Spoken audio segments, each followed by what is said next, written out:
இங்க இந்த 2 பொண்ணுங்களும் லவ்வ பத்தி பேசிட்டு இருக்காங்க. அப்ப அங்க வந்த டீச்சருமே இது ஸ்கூல்ன்றத மறந்துறாதீங்கன்னு சொல்லிட்டு திட்டிட்டு போறாங்க. ஆனா இந்த பொண்ணுங்க இவங்களுக்கு இன்னும் மேரேஜே ஆகல. அதனால தான் லவ்வ பத்திலாம் தெரியலன்னு சொல்லிட்டு பேசிட்டு இருக்காங்க. ஆனா இந்த மேம் கோவப்படாம எனக்கு தெரிஞ்ச ஒரு உண்மையான காதல பத்தி சொல்றேன்னு சொல்லிட்டு ஸ்டோரிய சொல்ல ஆரம்பிக்கிறாங்க. இங்க ரோஹன்ற பையன் கண்ணு தெரியாத ஒரு பொண்ண லவ் பண்ணிட்டு இருப்பான். அங்க பூ விக்கிறவரும் ஏன்பா கண்ணு தெரியாத பொண்ண லவ் பண்றேன்னு சொல்லிட்டு கேக்குறாரு. அப்பதான் இவன் லவ்ன்றது கண்ணு தெரிஞ்சோ கண்ணு தெரியாமலோ இல்ல, இதெல்லாம் ஒரு ஃபீலிங்ஸ், அதெல்லாம் உங்களுக்கு புரியாதுன்னு சொல்லிட்டு அந்த பொண்ணு வந்ததுமே ஃபாலோ பண்ணிட்டு போறான். நைனாவும் கரெக்டா டெய்லி இதே டைம்ல வந்துடுற, உனக்கு வேற வேலை இல்லையான்னு சொல்லிட்டு கேக்குறாங்க. அப்பதான் இவன் நான் பெரிய சிங்கர்னு சொல்லிட்டு போய் சொல்றான். சரி நீ ஒரு பாட்டு பாடி காமின்றாங்க. ஆனா இவன் பாடுறான், சரியாவே வரலன்னு சொல்லி நீ குரல் சரியில்லைன்னு சொல்லிட்டு சமாளிக்கிறான். தென் இந்த பொண்ணு பேசும்போது நான் பானிபூரி வாங்கி தரேன், யாருமே என்ன கூட்டிட்டு போனதே இல்லைன்னு சொல்றான். அதை கேட்டதுமே இவனே போய் கூட்டிட்டு போய் வாங்கிலாம் தரான். சோ இந்த பொண்ணு ரொம்ப சந்தோஷப்பட்டு இப்பதான் நான் சராசரி பொண்ணு மாதிரி ஃபீல் பண்றேன்னு சொல்லிட்டு சொல்றா. ஆனா இவன் நீ ஒரு நார்மல் கேர்ள் தான், நீ ஏன் உன் குறைய பெருசா எடுத்துக்கிறேன்னு சொல்றான். பட் இந்த பொண்ணு நீ இப்ப என்னை விட்டுட்டு போயிடுவ, அதுக்கப்புறம் நான் இதே மாதிரி தான் குச்சி வச்சுக்கிட்டே போயிட்டு தான் இருக்கணும்னு சொல்லிட்டு அங்க வந்து சொல்லிட்டு போயிடுறாங்க. ஆனா இவனுக்கு நம்ம லவ் ப்ரப்போஸ் பண்ணலாம்னு சொல்லிட்டு யோசிக்க ஆரம்பிச்சிடறான். தென் நெக்ஸ்ட் டே திரும்பவும் அந்த பொண்ணு பார்க்கறதுக்காக கிளம்புறான். அப்ப இந்த பூ கடைக்காரர் ரோஸ்லாம் கொடுத்து கண்டிப்பா இன்னைக்கு லவ் சொல்லி ஆகணும்னு சொல்லிட்டு சொல்றாரு. இவனும் போய் எடுத்துட்டு போறான். அப்பன்னு பார்த்து கார் வந்து இடிச்சிடுது.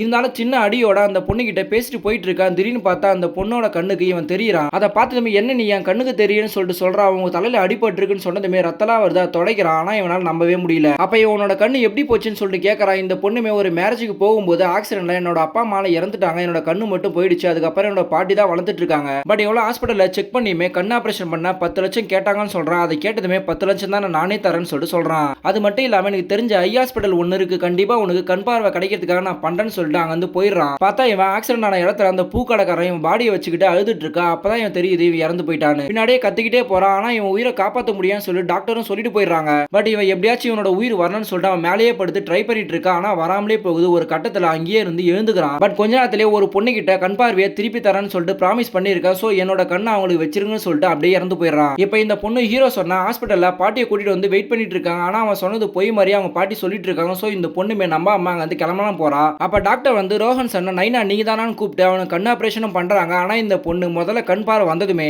ரோஹனை தான் பார்க்கணும்னு சொல்லிட்டு வெயிட் பண்ணிட்டு இருக்கா. அப்ப அந்த பூக்கடைக்காரன் வந்து எல்லா உண்மையும் சொல்லிடுறான். இதை கேட்ட இந்த பொண்ணுமே அவன் கொடுத்த சத்தியத்துக்காக அவனோட கண்ணையே கொடுத்துறான்னு சொல்லிட்டு ஒரு மூவ் ஃபீல் பண்ணி அங்கேயே அழுகுறா. இப்ப இந்த கதையெல்லாம் கேட்டுட்டு இருக்க பசங்களும் அவங்க யாருன்னு சொல்லிட்டு கேட்கறாங்க. ஆக்சுவலா இவங்க தான் அந்த பொண்ணா இருப்பாங்க. ரோஹன் அவங்க கூடயே தான் இருக்கிற மாதிரி ஃபீல் பண்றாங்க. அதனாலதான் கல்யாணம் பண்ணிக்காம இருக்காங்க.